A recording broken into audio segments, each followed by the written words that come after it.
அனைவருக்கும் மக்களே, இனி நம்ம என்ன பார்க்க போறோம்னா தமிழ் இலக்கணத்துல இணை எழுத்துக்கள் பார்க்க போறோம். ஓகேங்களா? அதுக்கு முன்னாடி ஆல்ரெடி நடத்தின வகுப்புல ஒரு ரீகால் பண்ணிக்கோ. ஓகேங்களா?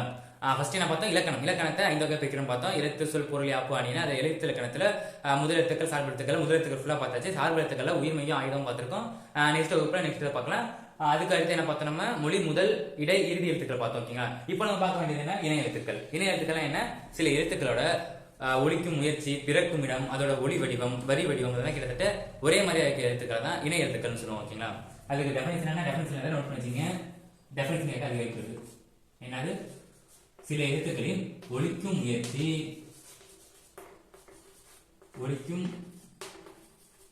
மற்றும் பிறக்கும் இடம்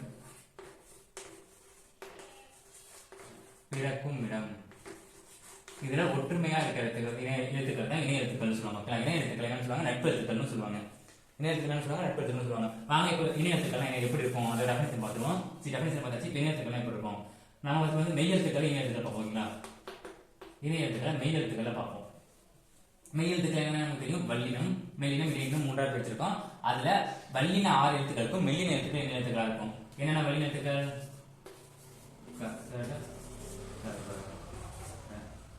இது இங்க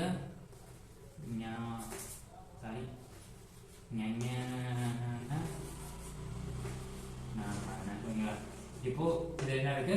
இந்த வல்லின 6 மெய் எழுத்துக்களுக்கும் மெல்லின எழுத்துக்கள் இணை எழுத்துக்களா இருக்கும். அப்போ இணை எழுத்துக்கள்லாம் என்ன?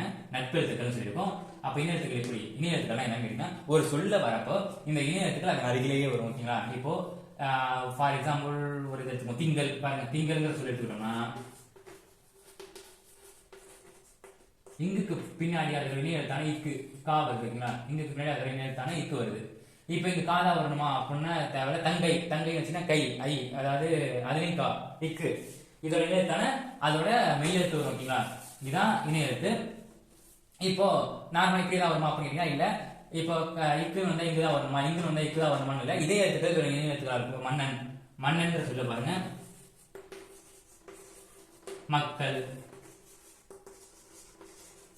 இந்த மாதிரி சொற்கள்ல எப்படி வருது? அதோட எழுத்துக்கள் அதோட இணை எழுத்துக்கள் வருது. பாருங்க, இங்க இன்னு பிளஸ் இன்னு பிளஸா, அப்போ இன்னுக்கு அதே எழுத்து ஆனா அதே எழுத்து வருகிறது. ஓகேங்களா? சோ இணை எழுத்துக்கள்லாம் என்ன? இந்த எழுத்துக்களுக்கு வல்லின மெய் எழுத்துக்களுக்கு மெல்லின மெய்கள் அதோட இணை எழுத்துக்களா வரும். மெல்லின மெய்க்கு வல்லின மெய் அதே இணை எழுத்துக்களா வரும். அது இல்லாம எக்ஸ்ட்ரா என்ன வரும்னா அதோட எழுத்துக்களே அதோட இணை எழுத்துக்களா வரும். அந்த எழுத்துக்களே அதோட இணை எழுத்துக்களா வரும். ஓகேங்களா? இப்போ வல்லினம் மெல்லினம் இணை எழுத்துக்கள் பார்த்தோம். அப்ப இடையின எழுத்து இணை எழுத்தா இல்லையா அப்படின்னு கேட்டீங்கன்னா, இடையின எழுத்து அதோட அந்த எழுத்துக்களுக்கு அது இணை எழுத்தா வரும். இடையின எழுத்துக்கள் 6ம் தனக்குத்தானே இடையின எழுத்துக்கள் 6ம் தனக்குத்தானே இணை எழுத்துக்கள். தனக்குத்தானே இணை எழுத்துக்கள். தனக்குத்தானே இணை எழுத்துக்கள். தனக்குத்தானே இணை எழுத்துக்கள். அப்ப என்ன? இப்ப இணை எழுத்துக்கள் என்ன? யாரால வரல. அப்ப சொல்லி பாருங்க. நெய்யல்,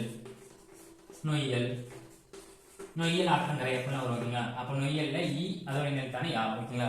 அப்போ இணை எழுத்துக்கள் என்ன ஆகுது? தனக்குத்தானே இணை எழுத்துக்களா வரும். பட் வல்லின எழுத்துக்களும் மெல்லின எழுத்துக்கள், வல்லின எழுத்துக்கள் மெல்லின எழுத்துக்கள் இணை எழுத்தா வரும், மெல்லின எழுத்துக்கள் வல்லின எழுத்துக்களுக்கு இணை எழுத்துக்களா வரும். அதே இல்லாம அதோட தனக்குத்தானே இணை எழுத்துக்களா வரும். ஓகேங்களா? இதான் மெய் எழுத்துக்கள், இணை எழுத்துக்கள். இப்போ நம்ம பார்க்க வேண்டியது நெக்ஸ்ட் உயிர் எழுத்துக்கள். உயிர் எழுத்துக்கள் என்ன? இணை எழுத்துக்கள். இப்போ மெய் எழுத்துக்களை வல்லினம் மெல்லினம் பிரிச்சிருந்தோம். உயிர் எழுத்துக்கள் எப்படி பிரிச்சிருந்தோம்? குறில் நெடிலும் பிரிச்சிருந்தோம். ஓகேங்களா? அப்ப குறில் எழுத்துக்கள் நெடில் எழுத்துக்கள் இணை எழுத்தாகவும், நெடில் எழுத்துக்கள் குறில் எழுத்துக்கள் இணை எழுத்துக்காகவும் வரும். ஓகேங்களா? அப்ப குறில் எழுத்துக்கள் என்னென்ன? ஆ, இ, உ, ஏ மற்றும் உ. அப்ப நெடில் எழுத்துக்கள் ஆ, இ, உ, ஏ, ஓ, நடுவுல ஐ மற்றும் அவ். ஓகேங்களா? இப்போ குறி எழுத்துக்கள் 5 இருக்கு, நெடில் எழுத்துக்கள் 7 இருக்கு.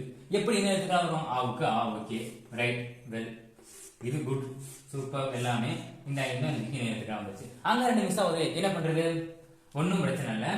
ஐ ஒழிக்கிற பாருங்க. இப்போ உங்க ஆ வரனால ஒத்துக்கிட்டோம், ஈ வரனால ஒத்துக்கிட்டோம், ஊ வரனால ஒத்துக்கிட்டோம், ஏ சொல்றப்ப அதோட எழுத்துக்கள் கடைசி வருதா. அதே மாதிரி ஐ சொல்றப்ப ஈ கடைசி வரனால ஐயோட இணை எழுத்து வந்து ஈன்னு வச்சுக்கலாம். அவோட இணை எழுத்து அவு ஊ வருது. ஸோ அவோட குறி எழுத்து ஊ. ஓகேங்களா? இப்போ இணைய எழுத்துக்கள் இதுதான். இப்போ மெய் எழுத்துக்கள் பார்த்த மாதிரி இந்த சொற்கள் வருமோ, என்ன இந்த சொற்கள் வரும் கேட்டீங்கன்னா ஓ ஓதல். ஓகேங்களா? ஓதல் இது என்ன அளபடி. ஓகேங்களா?